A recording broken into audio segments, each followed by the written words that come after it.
एक चीज़ मैं आप लोगों के साथ शेयर करना चाहती हूँ, ये हमारी फैमिली में ही हुआ था। एक्चुअल में मेरी ननद को जब प्रेगनेंसी कंसीव हुई थी, तो उनको जब प्रेगनेंसी हुई थी फर्स्ट वीक, यानी कि उन्होंने जब प्रेगनेंसी टेस्ट किया था पॉजिटिव आया था, उसके सेकेंड वीक ही यानी कि 6 वीक में ही उनके साथ क्या हो रहा था कि उनको बहुत ही ज़्यादा उल्टियाँ हो रही थी। उल्टियाँ इस कदर हो रही थी कि उनको यानी कि बिल्कुल भी कोई चीज़ डाइजेस्ट नहीं होती थी। अगर वो हल्का सा पानी वगैरह भी पी लेती थी तो उनको बहुत जल्दी उल्टियाँ आ जाती थी। खाना तो वो खा ही नहीं पा रही थी और इतनी ज़्यादा वीकनेस उनको हो रही थी। जब खाना ही नहीं खा रही, जब खाना पेट में जा ही नहीं रहा, तो फिर वीकनेस होने का तो सवाल पैदा होता ही है, यानी कि वीकनेस होना जाहिर सी बात है।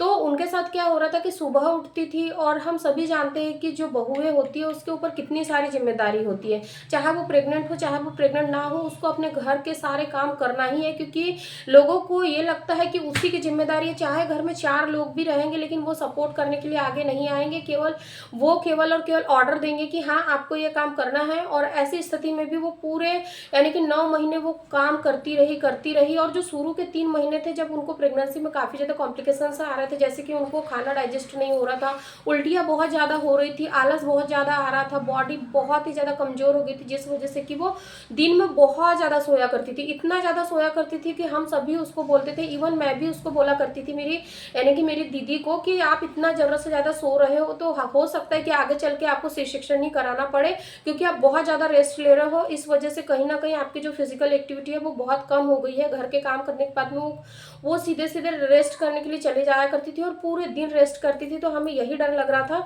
कि इसकी नॉर्मल डिलीवरी नहीं होगी, हो सकता है कि इसको सी सेक्शन कराना पड़ेगा। लेकिन मैं आप लोगों को एक बात बताऊं, जैसे ही उनको सी सेक्शन के बारे में पता चला कि उनका सी सेक्शन हो सकता है अगर वो अपनी रूटीन को थोड़ा सा सही नहीं करेंगे, तो उसने जो लास्ट के 3 महीने है ना, इतनी ज़्यादा फिजिकल एक्टिविटी की, इतना ज़्यादा वॉक किया कि जब वो यानी कि पूरे 9 मंथ पूरे हुए, जब डिलीवरी का समय आया ना, तो उसकी नॉर्मल ही डिलीवरी हुई, उसको सी सेक्शन की जरूरत ही नहीं पड़ी।